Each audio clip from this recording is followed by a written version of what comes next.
Took me a while. I just had to remember what we actually went through. Hello, and welcome to the Rabblecast. My name is Eric Hernandez, along with... Doug. And he's chipper as ever. We're going to apologize right off the bat because we're both a little exhausted. It is middle of the week, but at the same time, it's been a long day for both of us. I don't know about long week for you so far. But some of our speech might come out a little odd. That's because, well, exhausted. See, caffeine and chocolate. Don't worry about it. We'll get to that later. On this episode, we talk about Doug's adventures from the weekend. My son going to school. That's just like the precursor. That's just to whet your appetite before we get into the actual stuff. Get some more substance going. Then we get into YouTube channels, streaming services. Once again, we jump on to The Boys from Amazon Prime, Garth Ennis' story. Superheroes in a really, really fucked up world, which... Oh, you have to check it out for yourself. Check it out. And then we go from there to AEW's. What pay-per-view was it again? All Out. And that just happened this past weekend? Or This past weekend. Why would they run on Labor Day weekend? That seems kind of odd. Because last year they ran All In Labor Day weekend. Okay, fair enough. So I think they're establishing that as their weekend. Kind of how I think they're going to start establishing Memorial Day weekend, that Saturday, as one of their other big showtimes. Because that's when they ran Double or Nothing.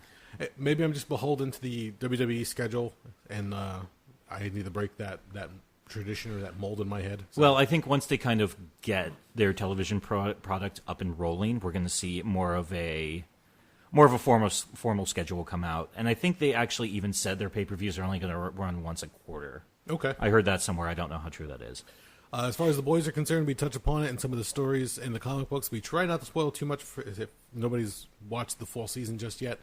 As far as All Out, be prepared. Doug does a rundown and pretty much spoils the fuck out of it. Aside from that, let's get to our usual plugs. We are brought to you by InsidePulse.com. You can find us under the podcast section. You can also find the show over at our YouTube channel, youtube.com/Rabblecast. Check us out on Rabblecast.libsyn.com, where the show is normally posted. You can also check out our Facebook fan page. Send us a tweet at Rabblecast and email us, rabblecast@gmail.com. That's about it. Anything else to add on your end? Nope. Cool. Enjoy the show. Again, we apologize for sounding a little bleh, but it's because we're both kind of tired. But we got through it. We enjoyed it. We had fun. And we learned a few things here and there. Yes, we did. I have to watch Videodrome. Yes, you do. All right, guys. Enjoy the show.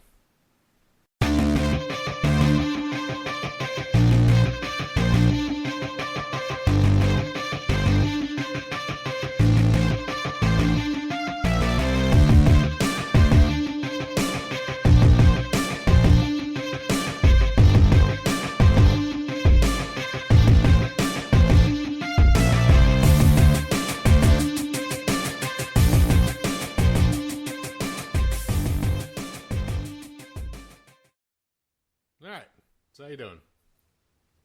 I'm all right. How are you? Anybody? I'm... that's a loaded question. Well, not a great way to start off. What's on your mind there, fella? No, it's just... It's... I've talked about it, and I really don't need to get into it all over it again. The idea of this, being stuck in a rut, enjoying, an extended weekend. But once again, like last night, couldn't go to bed before like 1:30 in the morning. Had to get up by like 5, and then just throughout the day, just feeling just like you're walking through mud and like knee-high boots. You're just like, the fuck, I can't move. And at one point, I just feel like I just want to go home. I got to get a bunch of shit done at work, and what do I got to do later tonight? And what do I have to do later tomorrow? My son just started school again, so it's just trying to. Wait a minute, where was he going to school? Preschool. Oh. They start him that young? Yeah. Oh, well, shit. Learn something new every day. That was the funny thing. I remember way back for me, when I went to school for the first time, kindergarten, if you will. And I met everybody, and I'm like, oh, okay, all the kids, meeting some friends, good times, nap time, lunchtime, whatever the case was. And then when we're on the playground, they, knew each other, previously. I'm like, what the fuck? I'm looking around, and my little brain is catching on, how do they all know each other before they came to school? I thought we were all this is our first day. Yeah. And they're like, oh, we went to preschool together. What the fuck is preschool? Yeah. Nobody had ever told me. My parents, I guess, never really... I don't know if they decided against it or decided that maybe I wasn't ready. I have no clue. But apparently these kids went to preschool.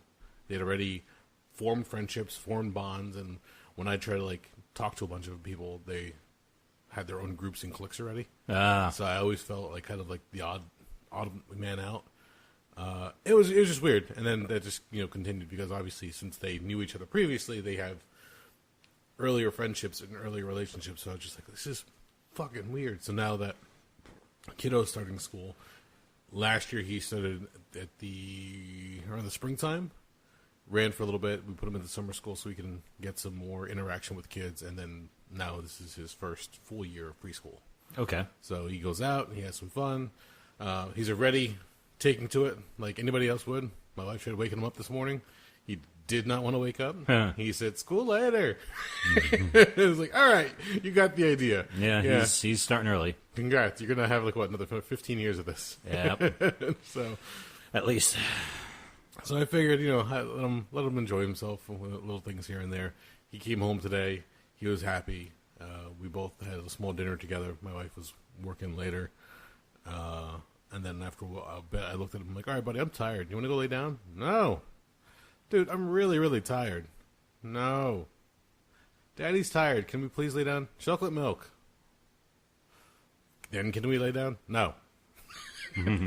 He drinks his chocolate milk. He's watching his video on YouTube. And I'm like, all right, buddy, are you done? Yeah, I'm done.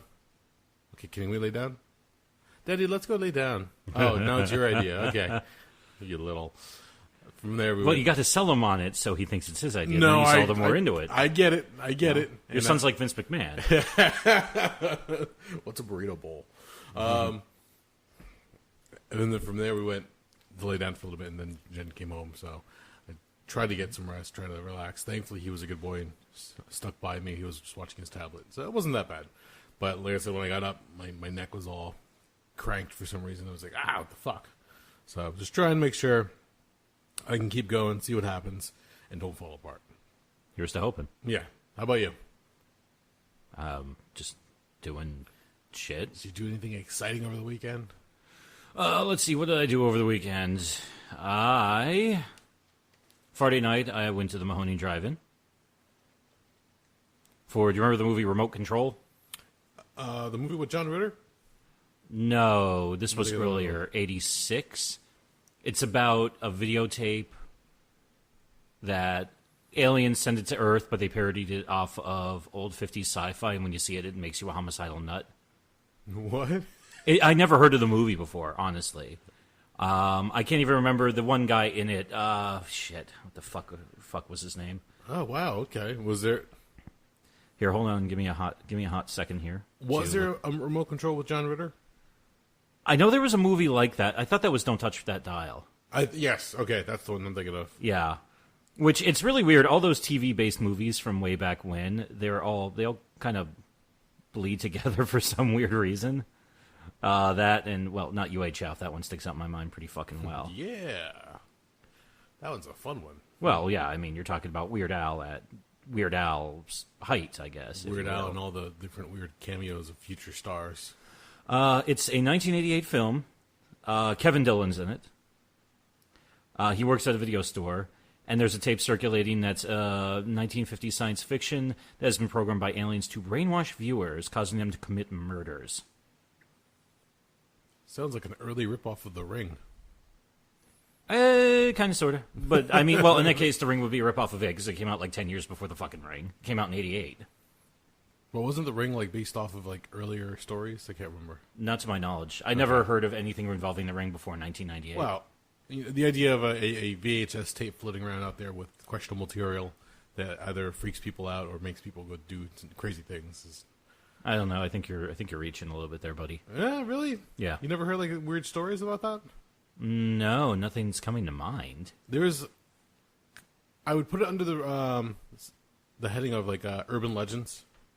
Which is why when The Ring came out, we're like, oh, this is, kind of cool. And not new territory, but it's something that we'll get to see in theaters as far as like a wide release audience. Weird tape where you get to see some weird shit. But no, I'm thinking of the specifics of cursed videotape, 7 days, and something comes to kill you. Yeah.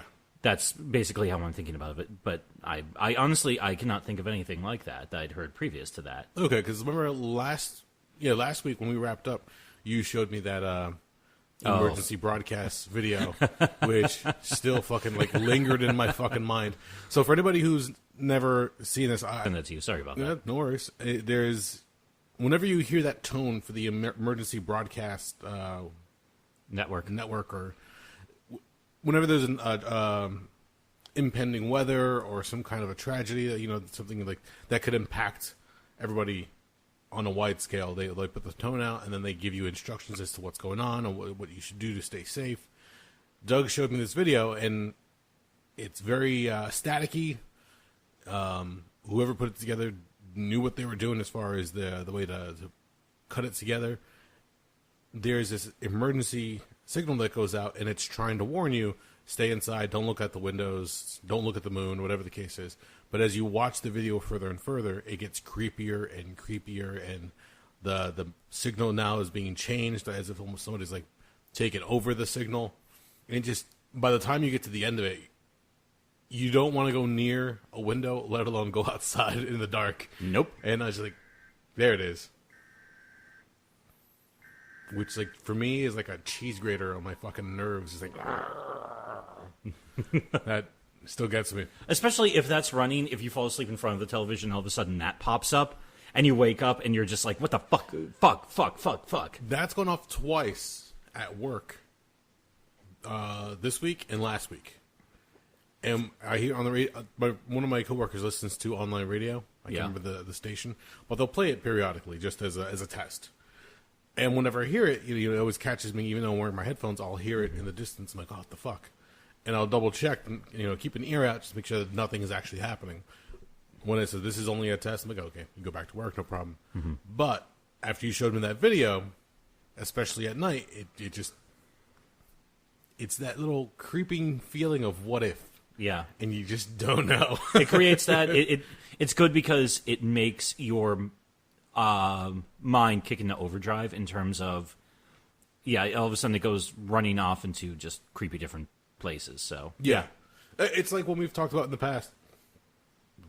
There's a difference between when somebody's trying to tell you a story and they're being very specific with the details, but when they leave holes open in the story and let your mind fill in the blanks. Mm-hmm.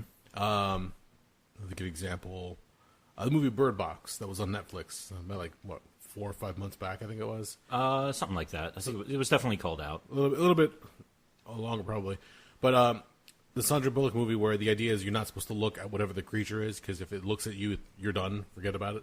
Yeah, it shows you your worst fear and it drives you to suicide, I think, or something along those lines. And that movie, I watched it after the I guess the hype kind of wore off a little bit. I got a chance to sit down and watch it, and it was fun. And then after I was done watching the movie, I looked up the information as far as the monster itself. Apparently, they had created some kind of puppet or mask for the monster so that you can actually see it on set.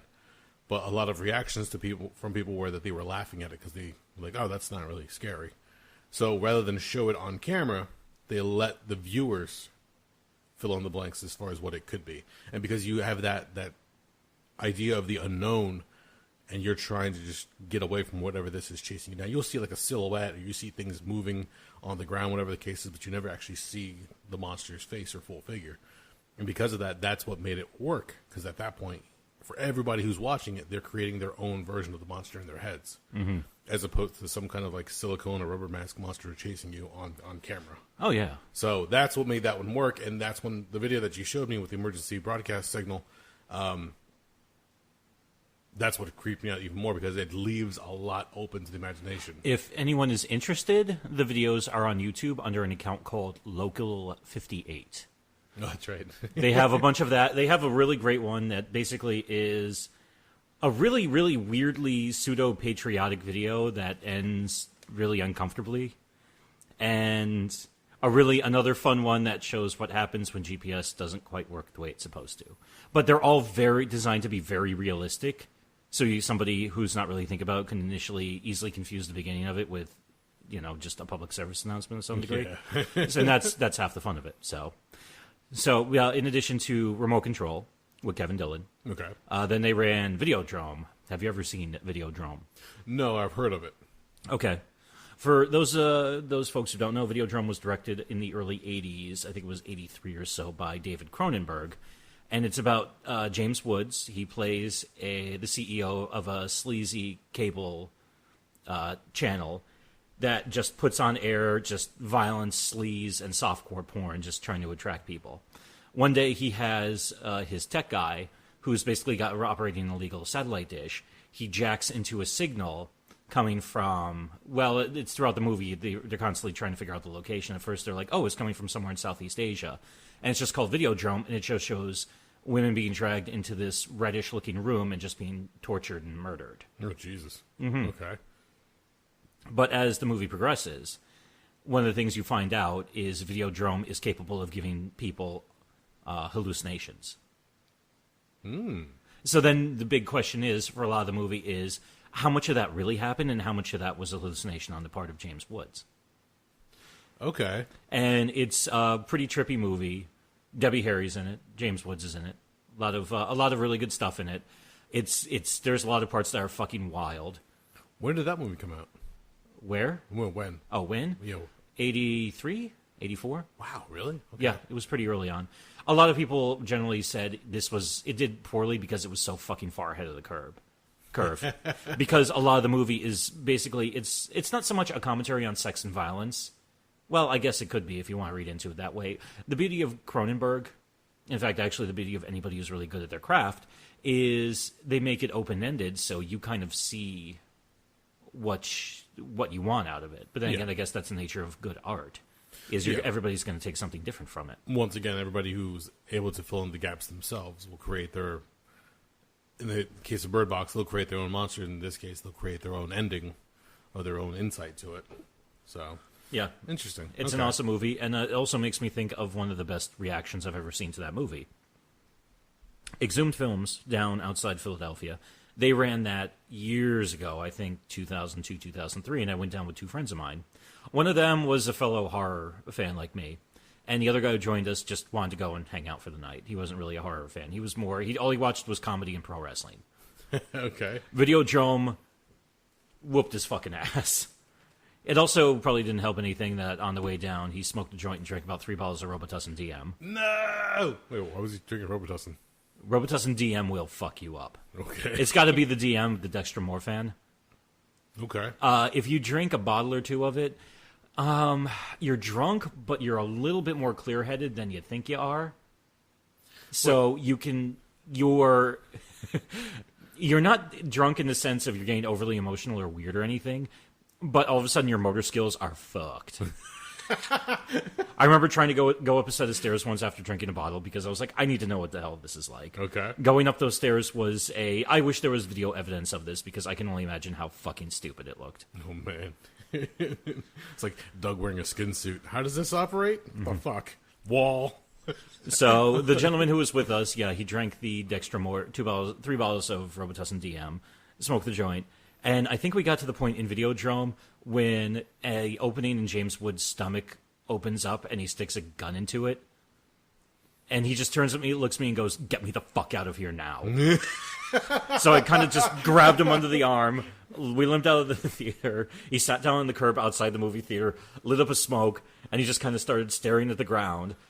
Smoked that cigarette faster than anything I've ever seen, immediately lit up another one and just looks at me and goes, "What the fuck was that?" I was like, it's Videodrome, it's body horror, it's David Cronenberg being David Cronenberg in the early 80s. And he's like, "No, what the fuck was that?" Like, he just could not, his mind could not just handle it at all. It just stabbed into his psyche and stayed there. Yeah, it was just like, I was like, and you've probably been marked by this. Not scarred, but marked by this. It was like a javelin with that video clip attached to it, just lodged in his brain for the rest of his life. So if you ever get a chance, you should totally watch Videodrome. It's fucking awesome. I'm now curious. Again, it's something, if you told me when I was much younger, I would have said, fuck you, and stayed away from it, or come up with some lame excuse not to watch it. Mm-hmm. But now, I'm like, Cronenberg, James Wood, Debbie Harry, okay. Yeah, it's an excellently made film. A lot of fun stuff in it. It's fucking wild. And yeah, like I said, even if you go online and look around, you will find probably 10 different articles without even trying, all interpreting something different from the film. Okay. And that's half the fun of it. Yep. That's when you do the deep dives. You go into Wikipedia, you go on IMDb, and then you just find whatever videos you can online, breaking it down. That's my recent obsession. Breaking it down? No, when you go online now, there are a number of different channels. It's funny how when I was reading the book Ready Player One, at one point there's near the middle of the book when the hero goes off and he's like kind of lost. He's not sure what he's doing. The girl that he wants to be in love with isn't returning his feelings, and the contest is still going on, and nobody knows how to find the next key, whatever the case is. He talks about how video channels have become the new thing, where everybody has their channel. So everybody's broadcasting their signal. Everybody's talking about different things, whether it be games, sex fetishes, or walkthroughs, whatever the case is. I've noticed a huge number of groups who do movie breakdowns or video breakdowns. So like 25 Easter eggs you missed in Spider-Man, or the 10 things you didn't know about RoboCop, and just like all these different people will sit there and go through it. And I'm like, some of them are good, some of them are well thought out, some of them add really bad jokes in between to try to like bridge the gaps in between one bit of knowledge between the next. The British channels are notorious for that. Oh yeah, definitely. And then what was the other one that I just came across? Well, the one thing that all of them have are like the quick cuts. Yeah. Which just gets really frustrating. Like, I just want the knowledge. Don't give me all the fucking hoopla with it. Some of them are really interesting. Other ones are just fucking crazy. Like, I was watching one that involved RoboCop. Yeah. And you find out that the scene where Murphy dies in the beginning of the film. Yeah. They left that to film for the end. Because at that point, they're like, oh, we're running out of money, so that they can just pretty much get away with whatever they could at that point, and the studio couldn't say no. But the scene where they have him pinned down, and they're like playing around with him and teasing him, a lot of those lines were improv. A lot of those lines were just like, they just figured, let's find what works, and the director just let them, have at it. Especially at the very end where they just end up blowing his hand off. Yeah. Just all that. They're like, let's just get crazy with it. At this point, we need to get the shot in. The studio's not going to say no. It's integral to the story because this is what kicks it all off. And you just realize the breakdown of that scene, of all the stuff that went into it. Like, holy shit, like they really... It wasn't just cut and dry. Like, oh, he goes in, he gets caught and ambushed, whatever the case is, and then they kill him, and then that kicks off the story of RoboCop. No, they practically tortured him and teased him. They had to keep doing the shot over and over again. They had like puppets or dummies of Peter Weller made up so they can keep doing the shots over and over again. That was just fucking ridiculous. I was like, oh my God, I didn't realize how much went into this. But just the breakdown of that much of the story, that one part of the movie, I was like, holy shit, I want to see more from these guys. So I've just been noticing a lot more of those, especially with I talk about it at length, the MCU movies, all the Marvel stuff, the DC movies especially, anything that's coming out as far as Star Wars, all that stuff. People are just like nitpicking all the little things. Because if it's on the screen, like, if you're a director, if you're making a movie, you don't put something on screen that you don't want there. It's on the screen for a reason, or it's mentioned on in the dialogue for a reason. Yeah. There's usually a call out for it, and there's a reason. You'll come back around to it, explain what's going on. So when they were releasing the Star Wars, The Rise of Skywalker trailer, and for anybody who hasn't seen it, at the very end they tease one shot of Rey. She's got like the dark look on her face, she's got the hood over her head, and she has a lightsaber. When she turns it on, you see two blades pop out, and then she flips the one almost like a switchblade, and it becomes the double-ended bow staff lightsaber, kind of like Darth Maul. And everybody says, oh my God, she's going to go to the dark side. Yeah, okay. A lot of people are saying that maybe she becomes dark side for a reason. Other people are saying it's just a dream sequence. So everybody's just like going nuts over it. And for as toxic and for as ridiculous how Star Wars fandom can get, especially since we're talking about a female character, it's led to a lot of speculation to the point where it almost seems like people might actually go watch this film and just enjoy it for what it is. But not at the end. When they finally get out of the theater and it doesn't meet their expectations, we'll go right back to the fucking trolling and everything else.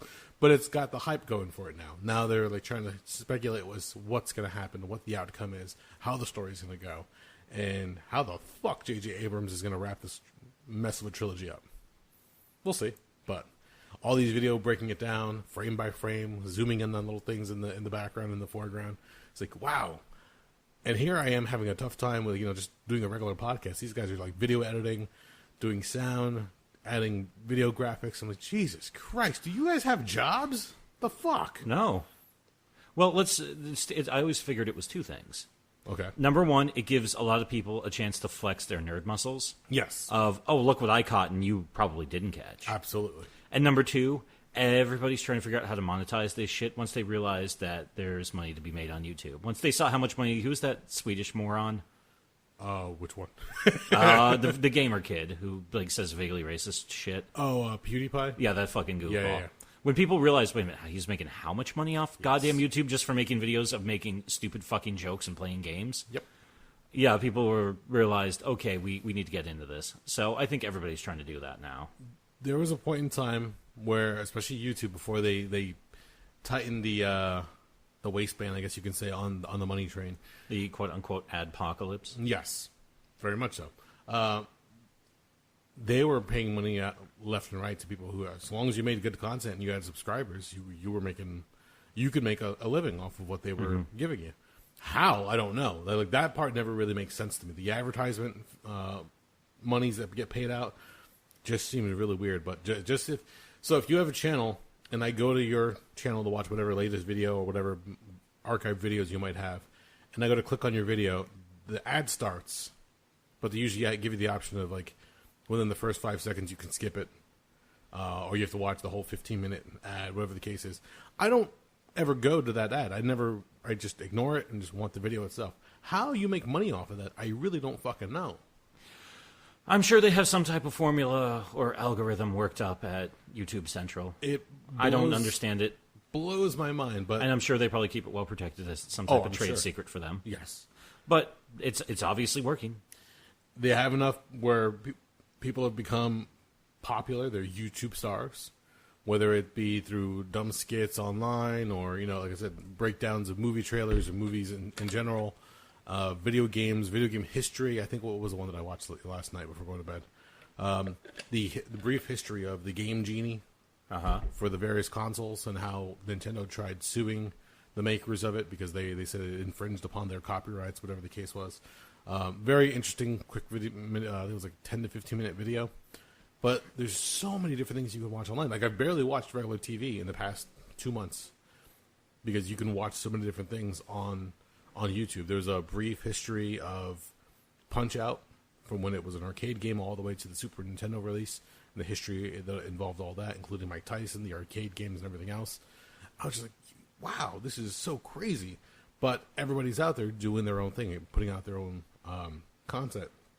It wasn't that long ago that this show was put on YouTube, and I said, fine, let's find another stream of people who might be interested in it and see what happens. It's done moderately well. I'm not, it's not even monetized, let's put it that way. So it's nothing that they're really phone home about. Just, okay, it's out there, it's getting more attention, more people are listening to it. A few people have reached out saying, hey, maybe, reach out, branch out to this platform. Well, I think Stitcher was one of them that they said, which I've been looking into, but I just don't know how many more places I can put the show where it just becomes an exercise in, not futility, but it just gets, you're screaming down a hallway just hoping somebody hears you, just all right, who hasn't listened to the show yet? Mm-hmm. But so many people are just, I've listened to it at this point, and then they either like it or don't like it. They'll leave some shitty comments here or there. I've gotten a few shitty emails back in the day. Nowadays, people have just accepted it as what it is. They enjoy it for what it is. I don't know. And I've thought about monetizing it, so if that means throwing a 15-minute ad before the audio on YouTube, great, whatever. I don't know who's going to watch it at that point. At this point, we've always said, the show has been free. There's no real reason to put a paywall behind it, but putting an ad in front of it or an ad halfway through it, those are the ones that piss me off actually the most. When you're watching a video that's say 30, 40 minutes long, right in the smack dab in the middle, they throw an ad in, and it breaks up the rhythm. It's what the fuck? I don't mind that. Well, it depends on what I'm watching. If somebody put work into creating content, and this is how they're making money. Although, at this point, I've noticed because of the adpocalypse, quote unquote, a lot of people have just run to Patreon. Yeah. Which is fine. But also for that, I don't mind. I'm trying to think of a good example of what it was. There's a guy named Al Prophet, I think. It's been a while since I've watched this. He put together a documentary called Rollin' Detroit, which is a chronicle of the history of organized crime in Detroit from about, I think, the late 40s up to the early 2000s. Okay. And it's pretty cool because it shows not just the rise of organized crime and how it went from being the Purple Gang and predominantly Jewish and Italian mobsters to the rise of black organized crime with the 1960s coming about and, Young Boys Incorporated and Best Friends and, the weird saga of White Boy Rick and all the other crazy shit that happened in Detroit. It also chronicles next to that the decline of the automotive industry. Oh, okay. So it even shows how, at one point in time, Detroit was looked at as the best economic barometer in the country because it was either the best of what America had to offer or the worst of what America had to offer. The best in that when the unions were strong and car manufacturing was going well, the middle class in Detroit was probably the best and healthiest middle class in the whole country. Okay. And then by 1985, 1990... you had an entire scores of Detroit that were just abandoned. Because, the auto plants started shutting down, people started losing their jobs, and a lot of these people were trained for one specific task in one specific manufacturing plant. Yeah. They couldn't take that job anywhere else, and also at that point, because of the negotiations between the companies and the unions, because everybody was making money, in a lot of cases they were making $30, $40 an hour. Jesus. Yeah. Depending on what you were doing, what your skill set was, so on and so forth. But there were a lot of people making really good money and able to, you could buy the house, you can get a new car every couple of years, you could take the family on vacation, you can have one of the parents stay home and take care of the kids. You could have the idyllic American middle-class lifestyle. Yeah. And then not long after that, you saw that was just up in dead. smoke. Yeah. Yeah. In fact, to this day, I occasionally go on Google Maps, go to Detroit, and I look for, I think it's Ravenwood Street, where I found 1 2-block section of it is completely abandoned. Still? No house is occupied. Well, it's not like it's been a while since I've dug into that one. Okay. But the last time I looked it up, and it's been a couple of years also since it was refreshed by Google Street View. But Fair. yeah, you keep on scrolling down the street and you realize that house is abandoned, that house is abandoned, that lot, obviously there was a house there that got taken down. And you just realize, fuck, what was probably in 1955, 1960, your standard, middle-class suburbia, now there's a pile of tires somebody dumped here illegally, and other than that, there's nothing fucking going on here. I'm sure that I wouldn't be surprised if there's at least one body in one of those houses from somebody being murdered or an OD. Other than that, there ain't nothing going on here, motherfucker. Yeah, that's the weird part about Detroit still. You brought that up a couple times, whether it be on the show or off the show, and that still boggles my mind. But another good example is the one horror documentary that you mentioned to me, Red, White, and... Oh, the Red, White, and Nightmares in Red, White, and Blue? Yes, thank you. Okay. I was struggling online to find it on streaming services that eventually ended up watching it on YouTube. Yeah. You give up a little bit because of the video quality, but that's not what you're really watching it for. You're watching it for all the information. And, again, just the amount of shit that you can find on YouTube nowadays, whether it be political news, fan films or fan breakdowns, like all these different things, toy news. What was it? The other night we were watching a video channel, nothing but Ninja Turtles, dedicated to the games, the movies, the cartoon, the comics, everything. And they were talking about a new series that's coming to Netflix soon that might be based off of the original movie. So back to the gritty, more violent Turtles. I was like, oh, okay, that's exciting. Another one was breaking down all 3 Batman movies of the Chris Nolan trilogy, Christian Bale movies. And again, just all the different things they go through. They talk about the comics, the references, the different points they go through, the movies that they all reference as well, some of the inspirations that they draw from. I was amazed. I'm like, oh my god, there's like so many people out there with the different channels just putting out their stuff. It's amazing, like to find anything that you would like. And then what was the other? We found 2 videos that are unboxing channels. Oh, those are all over the place. Yeah, the people that just open up new products and they give their like 15, 20-minute reviews on things after they've used it for a while, and whether you should buy it or shouldn't buy it. My favorite are the ones involving iPhones. Like, oh, this is a new phone. It's amazing. It's great. It's got all these neat features. If you've got iPhone, whatever, like 6 or 7, and you haven't bought one yet, like, there's no reason to upgrade just yet. I mean, there's not enough new features to justify the price. Like, almost like $1,500 for a new phone nowadays. Yeah. They're like, you can hold off still. Otherwise, pretty cool phone. I was like, okay, interesting. But yeah, and that's the other cool part about it too, is a lot of these shows, a lot of these channels don't have somebody telling them what to do. Mm-hmm. They don't have the network, so to speak, saying, play this one up, but downplay that one, or whatever the case is. Oh, we like iPhones, we don't like Samsung, kind of thing. So that's fresh to see actual honest takes in most cases.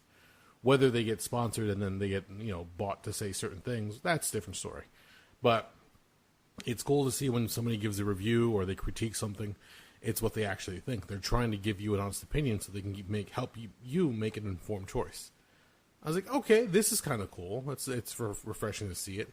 But again, you have to make sure you know what sources you're going to, what information you're getting. Because let's face it, if you go to any news channel as far as politics, I remember watching a few videos for Fox News, and I was like, oh, we can see what side they're landing on. So it's just like, I'd rather not, and just try to find an independent news source for that, and hopefully just get just the facts and not have to worry about any spin or any opinions on it. It's like, just report on what happened. Thank you. I'll try to surmise it myself and try to figure out what happens from there, rather than going, oh, the Orange Goblin, or oh my God, this woman over here in Congress. Okay, whatever. The Orange Goblin? Yeah, that's what they refer to. I'm an idiot. I was thinking that was an old nickname for Hogan. I'm like, what the fuck are you talking about? Oh, okay. There you go. There's a new tag team. The Orange Goblins. Lots of money. All of them bankrupt. But no, it dumbfounded me, and I know a few people have been asking me, especially like, why haven't you monetized the show? Again, maybe I'll do it eventually down the line. It's just not something that I never saw this as a real paying gig, even though I've said in the past it'd be nice if that was the case one day. Mm-hmm. But we'll see what happens.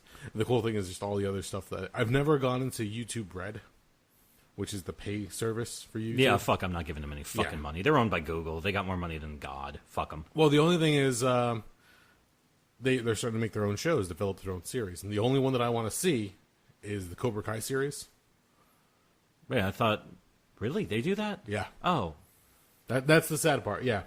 I honestly thought Amazon was doing that one. No. Yeah, I was surprised when I was listening to an old Nerdist interview where they have Ralph Macchio and the guy who played Johnny. I can't remember his name off the top of my head. They're talking to him, and they're just trying to get like the idea of how is the story developing, what's going to happen. I think they're entering into their third season at this point. Something like that. They've been around for a hot minute. Yeah, and they might actually get back. I think it was Elizabeth Shue who played the girlfriend in the first movie. Oh, okay. So they might be bringing her back in. I was like, all right, that's kind of cool. That's kind of interesting to see what happens.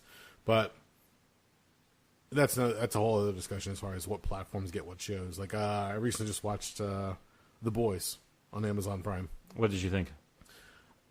Pleasantly surprised. Did you read the comics? I did not read all the comics. Okay. I skimmed some of them here and there. It wasn't... But the amount of shit that I was collecting when I was collecting... Mm-hmm. I had enough as it was. It was one of those things where I was like, I'll get back to it when it comes out in trades, and never got around to it. But I'm familiar with most of the storyline. Okay. Have you seen it? Yes. Okay. Were you being that you've read the comics? Yeah. What was your overall take on it? I liked it. It kept the core values of basically that power corrupts, that if enough people are superpowered, inevitably you're going to end up with some really shitty people with superpowers. Yes. The guy who played Homelander, he really had that kind of creepy edge to him. How he was smiling the whole time, but it was the smile there was something uncomfortable about it. Oh yeah.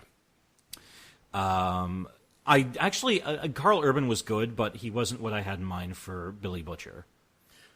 Just because in the comic, Billy Butcher has a very distinct look, and Carl Urban, they went in a very different direction with him.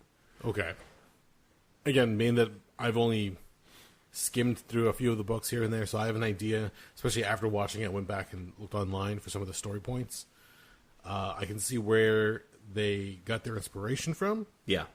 I can see where and why they deviated, because I do know that the comic is fuck more violent.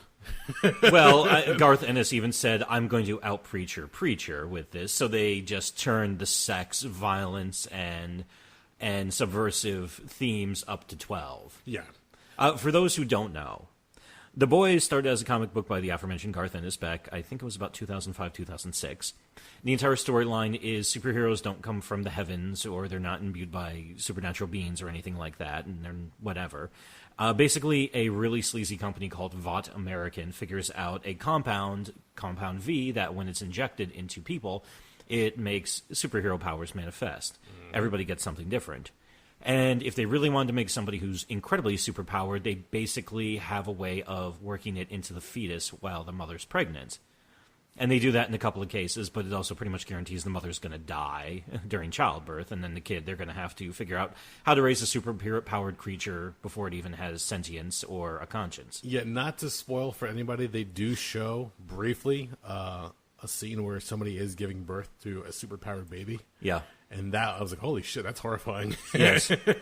So then what happens is a British gentleman named Billy Butcher, he reassembles a team that's sponsored by the CIA, and their entire point is to surveil, undermine, blackmail, and in some cases directly engage in direct action against superheroes, as their ultimate goal is to defeat them. Here's actually a fun bit that I noticed on the show.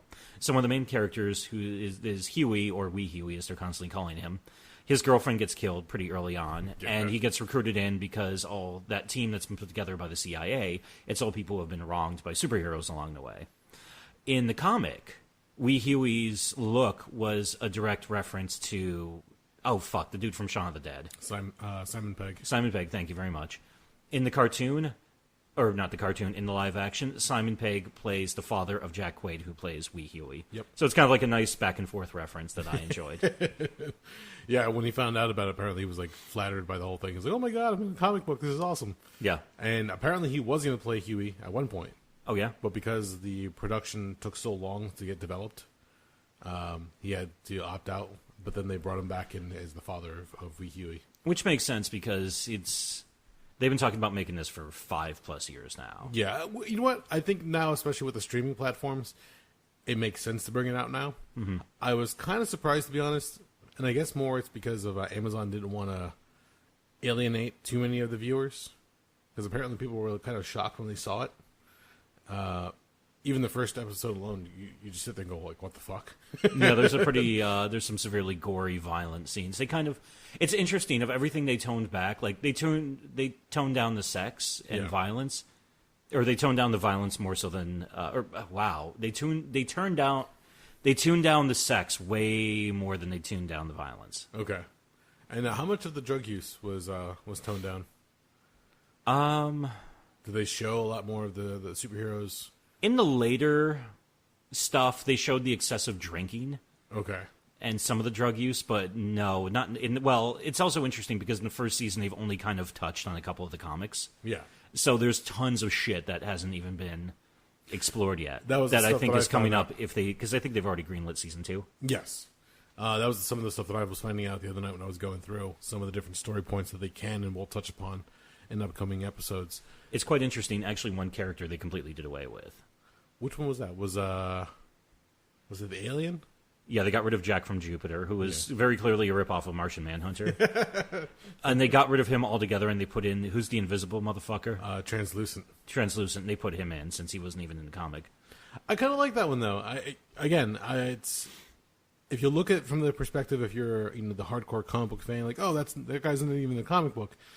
Normally, when it's made for TV or made for the movie, those kind of characters you can throw by the wayside, but they did a good job of using Translucent to push the story ahead. And also, given the fact of how he looked and how he was designed, okay, this is going to be some pretty heavy CGI, so I get why they're doing it. There was the one scene I was reading where... and there's a very incredibly inappropriate scene towards the end of the comic series involving Jack from Jupiter that ultimately leads to like one of the major end pieces of the comic that there's no way in fuck they're putting in the live action. Oh, really? I'll tell you later. Okay. No, I was quite surprised by it. But if you're watching it and if you're a fan of any of the superhero comics, more specifically DC in this case, they're doing they're playing on the archetypes. So Homelander is an analog for Superman. Queen Maeve is Wonder Woman, and we haven't met him yet, but apparently Tech Knight is a playoff of Batman. And you go on from there, you get more. The Deep is Aquaman. A-Train is Flash. Yeah, you just go from there. Yeah. So it's essentially like a weird Elseworld version of the Justice League, just if they were run by a corporation who's very greedy and very shifty as far as their means of creating superheroes. Because that was the other thing. A lot of times when you get to superheroes in a lot of these different universes, they're either born this way, or there's some kind of accident that grants them superpowers.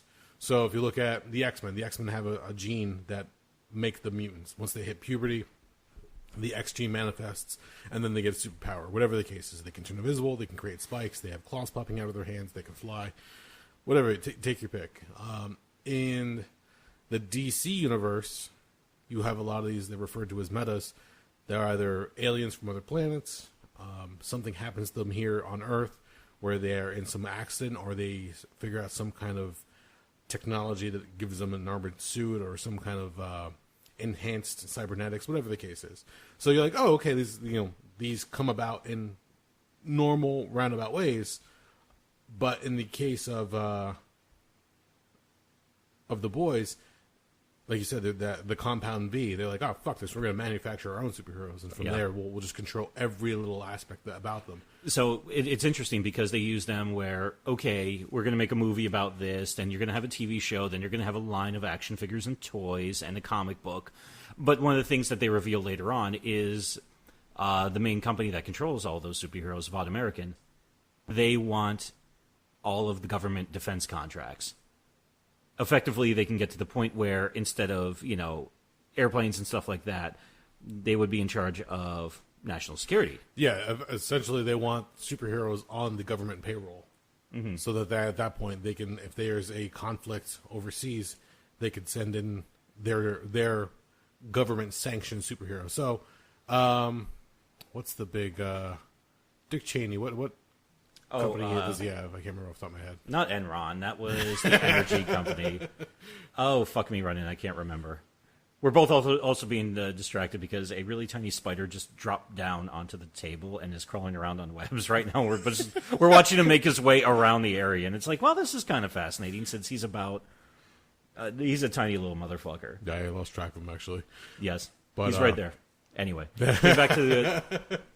But no, yes. I remember the company. I just can't remember what the fuck the name of it is. So essentially, think about somebody in Congress or in, on the Capitol Hill.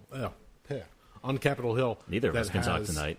That has a company, and they're like, oh, there's a problem. I got a group of superheroes we could send out, and then they'll tell the government, oh, it's gonna, you foot the bill of $200 million, and I'll send Superman to your neighborhood, or I'll send Batman to this conflict overseas, whatever the case is. That's what they're trying to fight for, and that's at one point they're trying to okay it through Congress, but obviously politicians are like, oh, we'll talk about it, we'll see what happens. And then as soon as they get some dirt on one of the politicians, then the bill goes to the floor. Then it's a matter of voting on it. And then, again, money exchanges hands. Favors are done in certain respects. And now Vought American is about to have their army of superheroes. It was like, a few hundred superheroes that they supervise, essentially? Yeah. On government payroll at that point. So imagine having the Justice League or the Avengers at that point being government-sanctioned heroes that are deployed depending on when they want. Mm-hmm. It's actually almost like the plot of the movie Civil War. Yeah. Between Captain America and Iron Man's teams. One team wants to be government-sanctioned because they figure it'd be a lot safer for the people at large, whereas Captain America is like, nah, I think we should be able to go to whatever conflict we want. We shouldn't have any boundaries or borders. If there's a problem, we should be able to go help regardless of what governing body is there, and we're trying to help. It's not like we're trying to hurt people.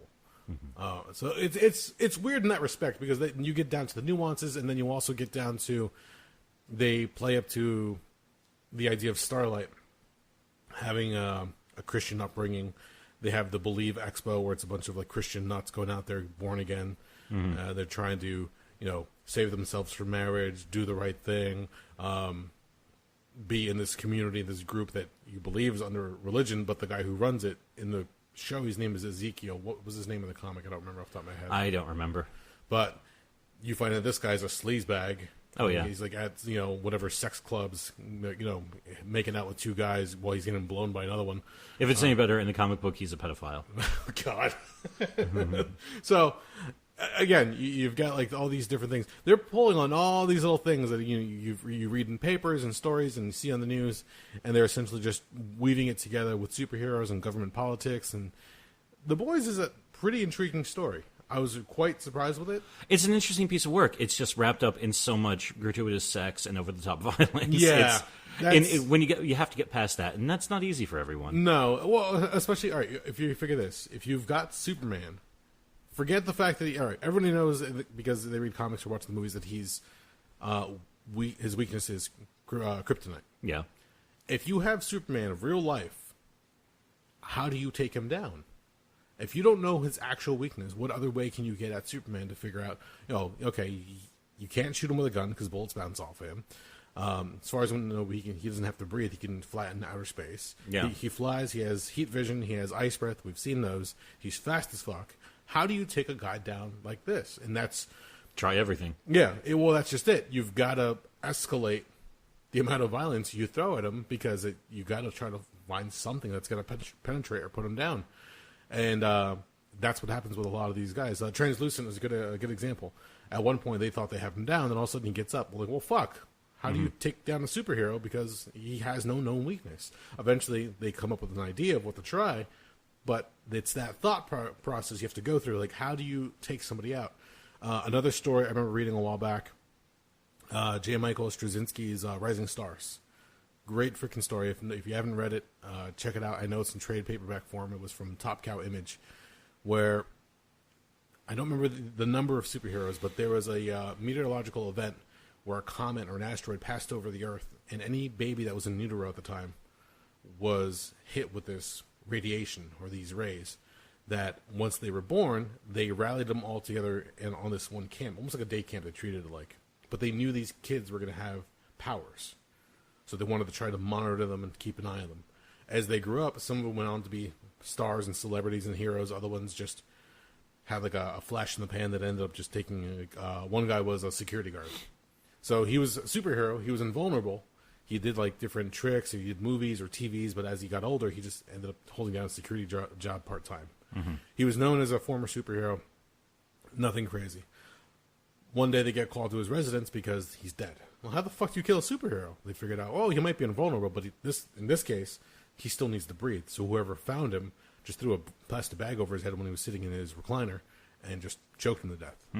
Like, that's how you kill a guy who can't get penetrated by a knife or a bullet or whatever the case.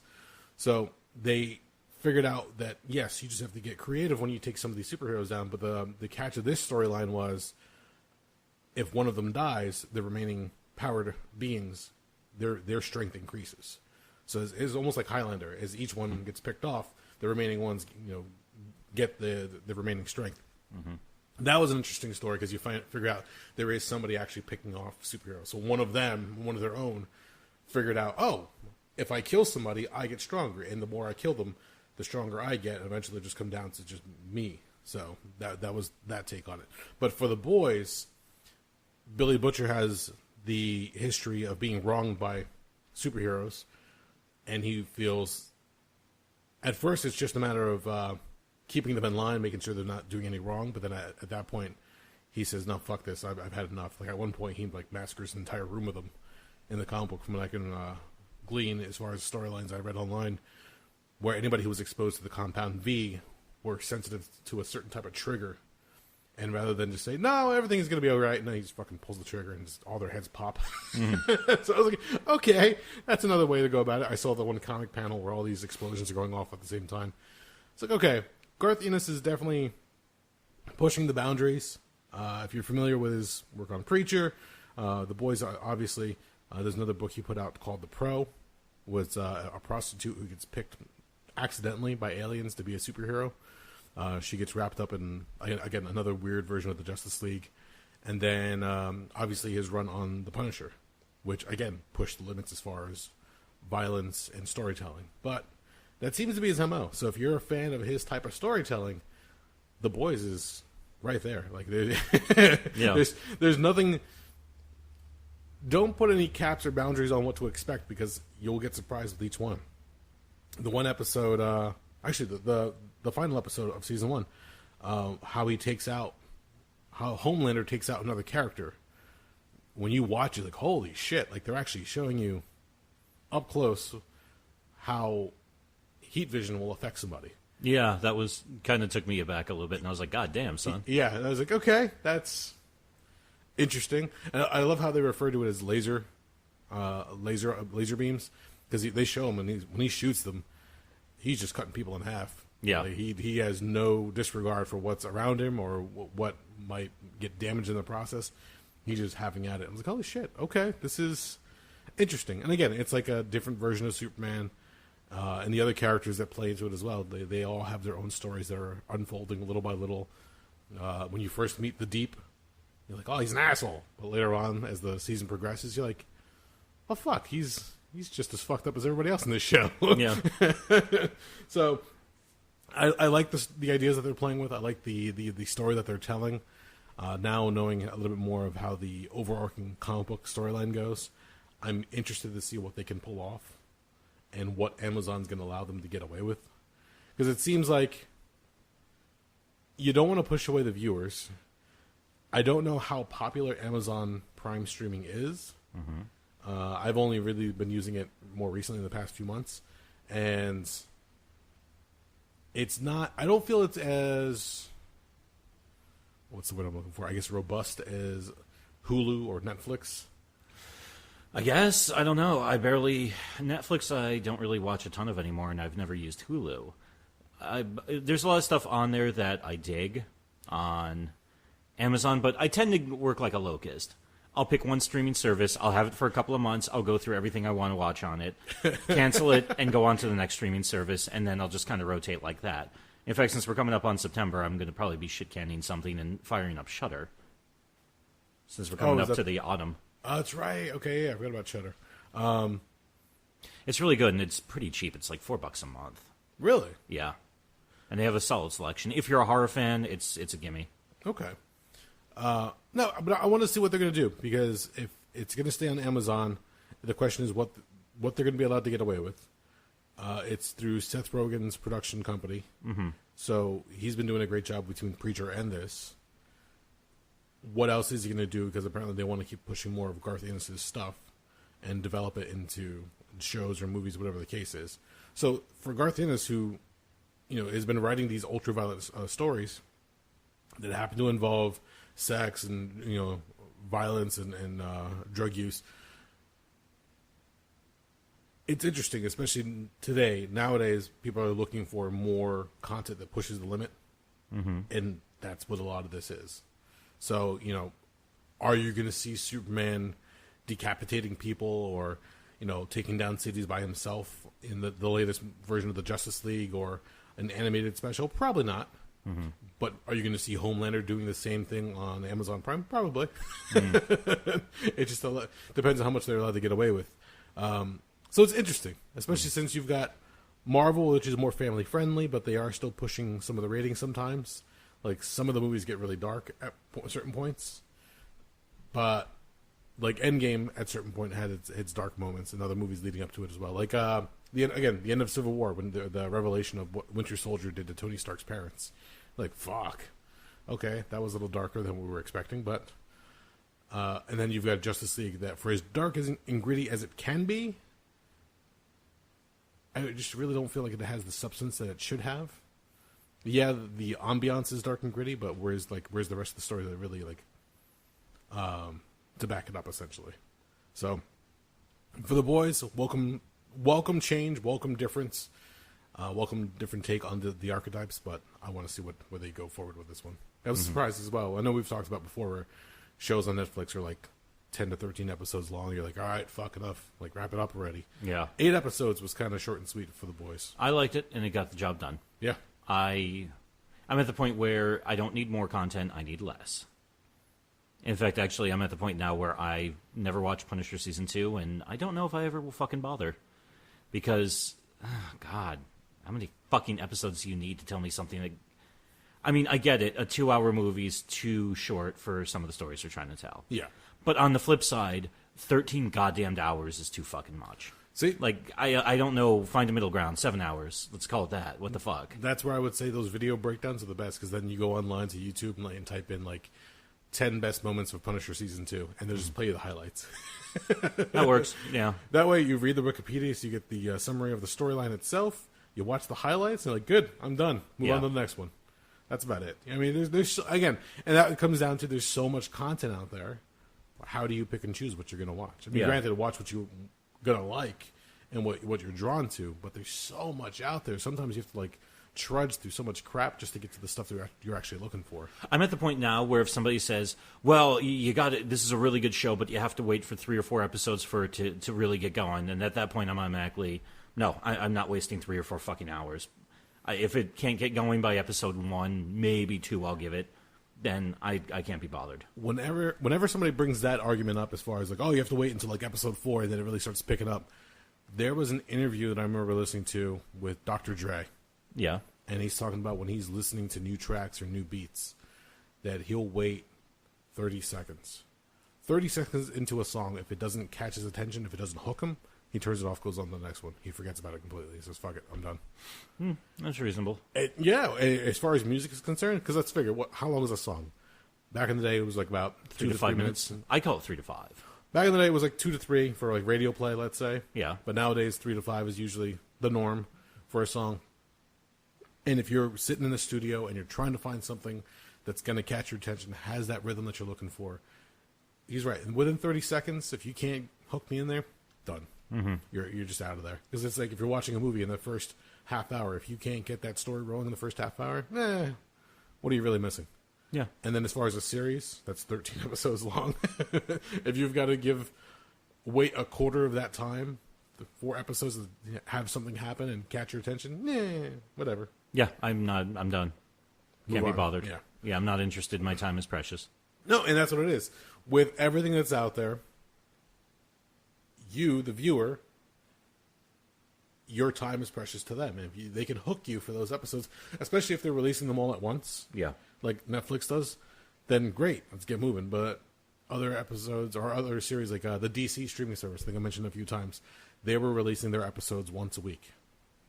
And it's like, come on, really? In today's atmosphere of streaming services, do you really want to give me a weekly schedule? Can't we just drop it all at once, have fun with it, watch it? I mean, granted that also... It also... what's the word I'm looking for? At that point, if you drop everything at once, then you're just perpetuating the idea of short attention spans. Yeah. Because people will binge it in 1 or 2 days, and then they'll go online and rave about it, or they'll talk about it with their friends, but they forget about it in 2-3 weeks' time. Until the next one comes out, or the next season is released. By leaving it on every other week, or every week schedule, then you're kind of stretching out the attention of the viewer, which I guess in certain respects can be good, but I can't watch anything anymore where somebody says, okay, you have to watch it at this time, on this channel, get ready for this, this day of the week. Nah, I'm done. I'm trying to think of the last thing I actually watched on television that was a weekly episodic thing. And honestly, the only thing I can think of is Sons of Anarchy, and that was already fucking 5 years ago. They were starting the final season. Did you guys actually watch it when it aired? Or we were actually gathering around the TV at 10 o'clock on Tuesday night. Gathering around the TV. Yeah. Myself, Jimmy, and Jack would all be like, "Oh, okay, it's time for Sons of Anarchy. Everybody get in the living room." And there's Jack's ass. I think that was the one where we were, at least for Jen and I, we were starting to DVR it. Yeah, and we'd get pissed off at the very end when the last 2-3 minutes would get cut off. Like, motherfuckers. Yeah, they were bad at that. Yeah, it just got frustrating sometimes. But yeah, no, it's you'll find a show that catches your attention, and you might fall into that routine of watching it weekly. But it's been a long, long time. Hell, I don't even like wrestling. I think I've taken your route as far as wrestling. When I do get intrigued to find out what's going on, I'll just go online and watch the highlights or just read the reports online and be done with it. Yeah. Same with other things. As far as if I'm not going to watch an entire series or have time for it, I'll just go away. No, actually, you know what? The last thing I'm watching, not so much weekly, but I get to watch it once it gets uploaded. Ballers, the Rock show on HBO. Yeah. That gets released Sunday. The new season just started up. I'm watching it. New episodes drop on Sunday. So if I don't watch it Sunday before I go to bed, I'll usually watch it when I get home Monday, the following day. But at that point, it's on, again, streaming service, so I can just hook up whenever I want and just watch it wherever I am, whether on lunch or at home, whatever the case is. But otherwise, yeah, I really don't. I don't stick to a certain schedule anymore of watching shows because it's just so much crap is going on. You have to be here, you have to be there. In my case, I don't know what my days are going to look like sometimes. So, meh, whatever. It is what it is. It's actually funny you should mention that. The other thing I did over the weekend was I watched AEW's All Out. Oh, how was it? Overall, I liked it. I liked it more than I thought I would, to be perfectly honest with you. Okay. There was... Here, I can give you a quick... I'll give you a quick rundown of the show, if you will. So I'm skipping the pre-show because I didn't watch it and I don't give a shit. Okay. First match you had SoCal Uncensored, which is Christopher Daniels, Frankie Kazarian, and Scorpio Sky versus the Jurassic Express.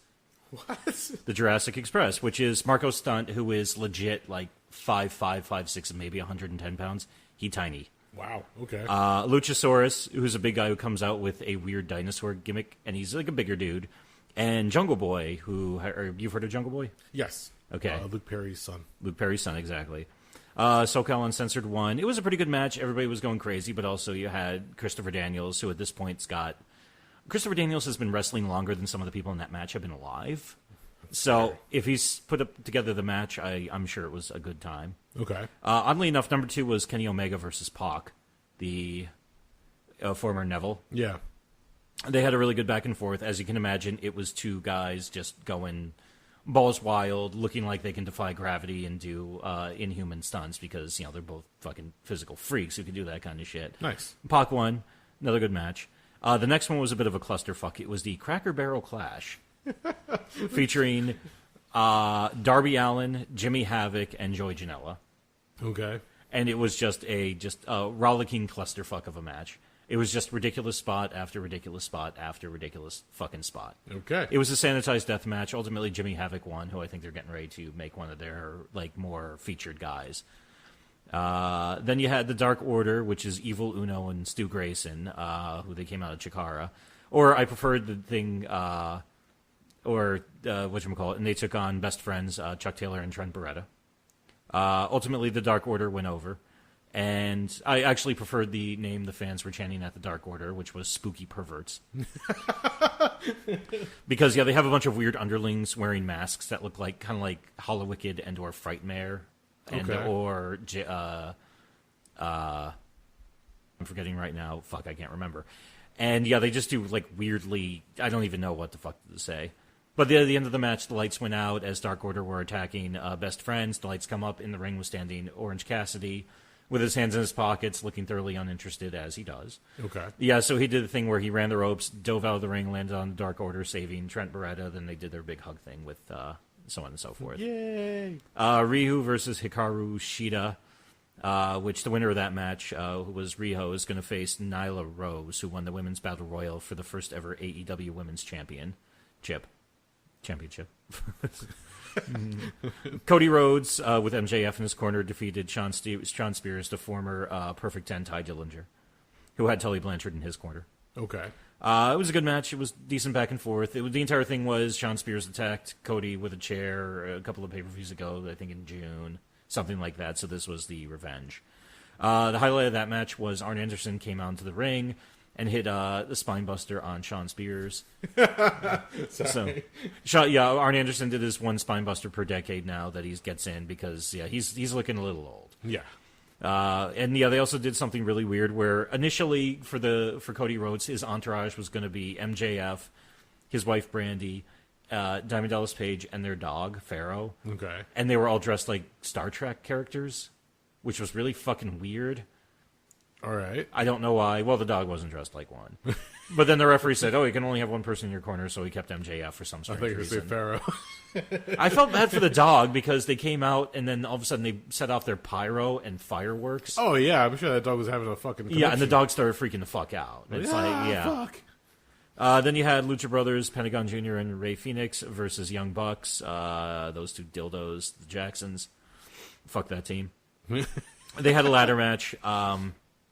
It was good. It was a crazy-ass spot fest, but it's nothing you haven't seen before because they're constantly doing matches with each other. Okay. The big highlight of that one was after the Lucha Brothers won, the two guys with masks on ran down to the ring and jumped them, and then they pulled off their masks, and it was LAX. So, really? Yeah, so they're doing their thing over there now. Which version of LAX? Not Homicide and not Hernandez and not Eddie Kingston. Okay. And not Conan. So the younger guy, Santana, and I forget the other dude's name. Okay. Interesting. A buddy of mine has seen some of their stuff between Ring of Honor and TNA, and he says they're pretty good. So. Okay. And then the final match was for the AEW World Title. It was Jericho versus Adam Page. Everybody, I thought it was going to go the other way, but Jericho won. They put the strap-pole on Jericho. Really? Yes, sir. Huh. Okay. And as a fun afterthought to that, apparently Jericho then later on that weekend, he went out and got blind drunk and lost the AEW title. No! That's what the word going around right now is. Because Jericho, God bless Jericho, he can still go like a motherfucker, but he looks rough. Yeah? Well, he probably should cut back on the booze and the blow, but... Well, he should probably cut back on the paleo as well. No, it's weird because he's got abs, but he's still fat. Yeah. It's really weird. He looks really weird now. Like, he just doesn't look... He looks very unnatural. Well, between doing this and then I'm sure he's still touring with his group overseas... It's like, all right, now you get to do what you want to do. You're not beholden to the WWE road schedule anymore. But, dude, like, get some rest. Yeah, get some rest, sleep, lay off the booze and drugs. And maybe, like, you know, and I never thought I'd say this, but yeah, maybe a couple sessions in a tanning bed wouldn't be a terrible thing. But like I said, he can still go. His new finishing move, the Judas Effect, is terrible. What is it? It's a spinning back elbow because he's been training MMA. Okay. It looks slow and fucking dumb. Did Undertaker say, hey, you should get a new finisher? And so the Hell's Gate's taken, sorry, pick another? No, I think Undertaker looked at him and said, I know Hell's Gate looks stupid, but dude, that elbow sucks. Especially because, I mean, he's got such a cool arsenal of moves between the Lion and Tamer and, you know, the Walls of Jericho, and I always differentiate because he puts both of them on differently, and the Lion Salt and the Code Breaker and everything the fuck else he does. So I don't know why he's like, I need a new move. I guess he's getting lazy and he's like, I don't have to bump it all for this. I wish he held on to the breakdown longer than he did, but they ended up giving that move to The Miz when they were in WWE together. Which one is the breakdown? That was where he puts you in a full Nelson and it's a front face slam. So your opponent's taking a front face bump, and if you really want to be a dick about it, you don't release the full Nelson as they're going down. Oh, so they just kind of slap and it's like, I hope you're ready to bump their cocks again. Yeah. But no, the Codebreaker was like one of the easiest ones that you could ever do. Didn't he steal that one off of a guy in ROH? There were guys on the indies doing the variation of it. They were doing the lung blower, but that was to the back. Yeah. So he started doing it to the front, which I'm sure somebody was doing it. I mean, everything in wrestling is stolen to one degree or another. Yeah, but it's like one of the easiest things to do. It's a simple back bump for him. You just grab the guy's head on the way down, release when you bump. Yeah. And, you know, they springboard backwards. It looks awesome. Yeah, and basically just, I guess, you know, make your shins as flat as possible so they can kind of bounce off of those as opposed to taking your knees. See, I don't know if I would take a spinning back elbow from Jericho, especially if he's honestly fly out of nowhere. When he debuted it against Kenny Omega back in May at their second pay-per-view, which I'm Double or Nothing. Okay. Honestly, it looked like he had to start the move before the match started because he just did he did the step through and the turn so slow. Okay. And I was like, I get it. You're probably trying to play it a little bit safe because you don't want to really, you know, rip somebody with a fucking elbow to the face. Yeah. But also on the same account, I was like, come on, man. Come on. Make sure you can trust the other guy to be in the right position. Not that I will ever get into the ring with Jericho, but I remember the one time where we were on the indie scene, and it was a tag match. I was going against the one guy who was in the ring, and we were playing the heels, so you want to make sure you take care of the other guy on the apron. I go to back up to hit the ropes, and I go to throw a back elbow to the guy, just to, like, hit him while he's on the apron, like with talking with the fans. And I wasn't careful when I threw the elbow, and I gave him a fat lip. I was like, fuck, that's my fault. So, yeah, a back elbow can get a little dicey sometimes, especially if you're doing a spinning back elbow. Yeah. And I get it. Ideally, if you're throwing an elbow, you kind of want to hit him with, like, your tricep. Yes. Not the actual point of your fucking elbow. No. That was a mistake I made. Yeah, and that's, all right, well. But I'll show you a picture. I'll show you the video of the Judas Effect after we finish up here. Okay, well, my question is, you said he lost the title while he was out partying. Yeah. Storyline or legit? Well, that's where nobody's quite sure what's going on right now. Okay. All right. So there's a lot of controversy. There's a lot of course, everybody's making jokes, so it's tough to get to the core of the menu or core of the issue. But... Okay, so my question would be, is it a character that they're building up for Jericho now where he's now the veteran, but he's unleashed and he's going to do whatever the fuck he wants? He's living his rock gimmick persona to the he's just being a total fucking dick. In fact, there was a video they put online after the show went off the air. Okay. Because the Double or All Out ended with Jericho standing there on the entranceway with the title, holding it up. Then it shows him going to the back, and he just starts verbally just abusing everybody. Like, he just starts yelling at everybody. Like, the woman comes over to interview him. He just grabs the microphone away. It's like, you don't know how to interview me. Get the fuck out of here. He's making fun of the Young Bucks. He sees, actually, he looks at some guy and goes, nice haircut, idiot. Somebody pointed out to me that it was Brian Pillman's son. Oh, shit. Yeah. He just runs around just verbally just berating everybody, talking about everybody's a piece of shit. He goes into, like, his dressing room, and he's like, look at this shitty deli tray. It's like, look at this shitty salami and these olives. And, yeah, he just starts going up, just ripping on everybody. What a weird thing. Okay. He's just a dick who, everybody sucks and is beneath him. Okay. Yeah. So with that in mind, okay, I can see maybe the belt being lost is a storyline gimmick, whatever the case is. If it is, then I didn't see it coming. I think, honestly, that... But then again, I always had that preconceived notion that everybody does what the WWE does, where, they give you the belt before, at the beginning of the evening, and before the night's over, they collect the belt back from you, and they have one person who's in charge of, after what happened in '92 at Flair. Yeah.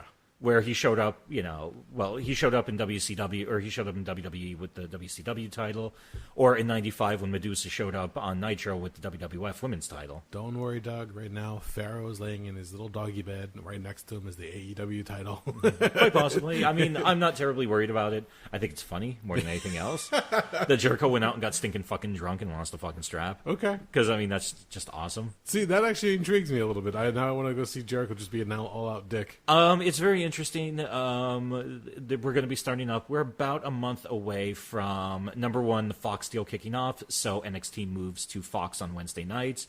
And also wrestling returns to TNT as AEW starts running Wednesday nights on TNT. So we now have the Wednesday Night Wars. Interesting. In fact, actually, if anybody's curious, there is now the Wednesday Night Wars podcast, which is being done by two close friends of mine out in Pennsylvania. Really? Yeah, so if you want to hear them give their opinions on the wrestling, because they're only going to be focusing on that, whatever's going on between those two, that AEW and the NXT segment of the E. Okay. So, yeah, it's going to be interesting, especially because I think the big fear everyone has now with NXT moving off the network, moving into primetime television, especially with the zillions of dollars Fox is giving the WWE, that now Vince and Kevin Dunn are going to start sticking their hands into NXT and basically screwing up the thing that... Just let Hunter and Regal run the fucking thing. Like, they've been doing a crackerjack job with it.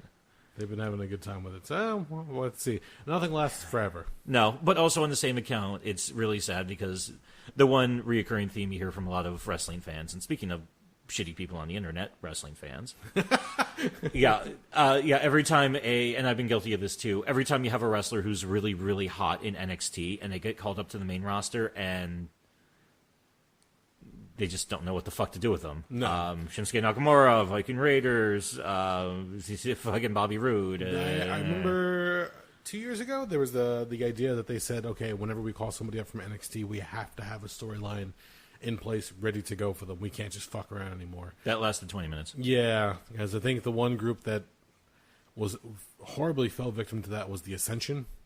Yeah, they started out so hot with them, and then...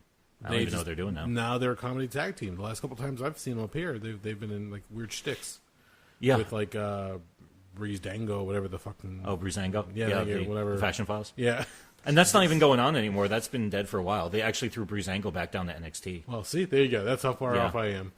But no, every now and then when I do get interested in to watch something, just to see like maybe a new talent popping up or see what's going on. Honestly, I think my most up to date was probably watching some of the Botchamanias.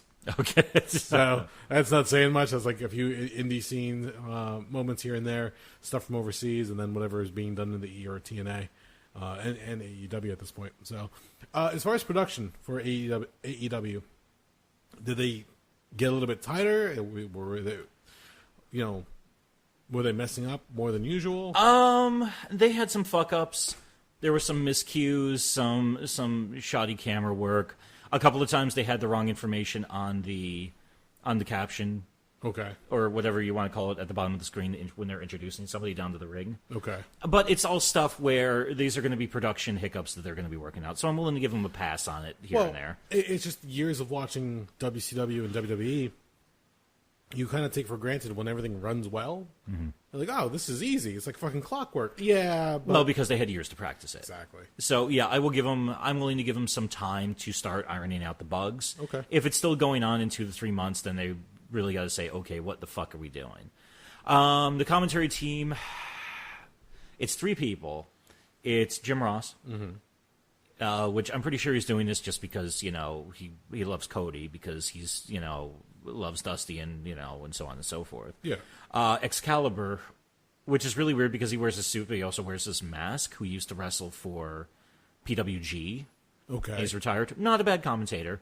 And I forget the third guy's name, but he's kind of not sure what the fuck he's doing. So there's been some awkward calls. It's not as bad as Corey Graves, though.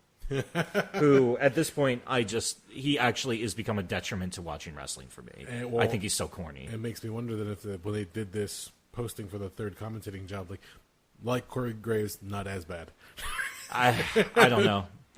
But also, I'm a firm believer that if you have a 3-man team, it's a lot harder to pull off. Yes. Oh, yeah, definitely. I mean, you're going to have some amazing talents to do it. I mean, because, you think about the last 25 years, what were the best commentating teams you heard?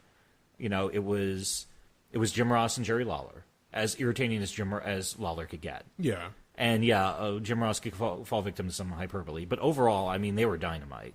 Or you think back even further than that, you have to have somebody really special to pull off 1 man, or you have to have a really special formula to pull off a 3-man. I still like the team back from WCW days, as far as Shivani, Tenay, and Bobby the Brain Heenan.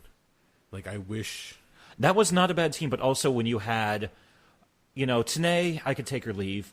Shivani was good, and Bobby Heenan was fucking amazing. So they could carry it. Tenay I liked because when they do the Lucha matches, he would drop knowledge on you. And I love that because he would give you stuff that you wouldn't normally get covered anywhere else. Oh, yeah, because they would even have the segment, Luchadors and the Lucha Libre. Yes. Because it's wrestling fans are dumb hicks in America, so you have to have this explained to them. So that was fun for that. But you're right. When it came to the regular main event stuff, Tenay really didn't have any oomph to it. Bobby the Brain Heenan always had something to add, and Shivani with just playing the straight man just works so well. Yeah. So in fact, you'd need that chemistry. You're right. Even after a while, they dropped Tenay, and it was just by 99 or so, it was Shivani and Heenan. Yeah. So, and that worked well, and that was all you needed. Wasn't there news of Shivani coming back?